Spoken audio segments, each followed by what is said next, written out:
How to add superscript or subscript on CapCut.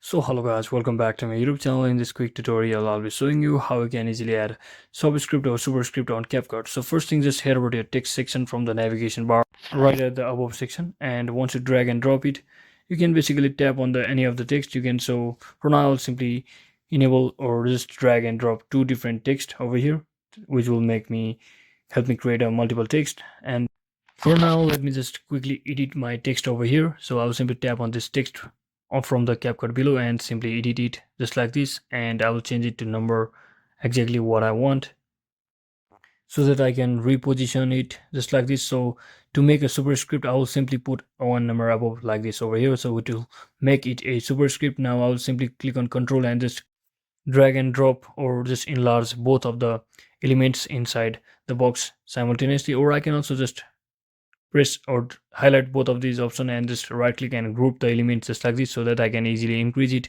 without having to click on Control. So from the light section you can just change all of this fonts, and you can also increase or decrease the font size, color, etc. So that is it for today guys. Thanks for watching. Don't forget to like and subscribe to the channel. See you on the next one.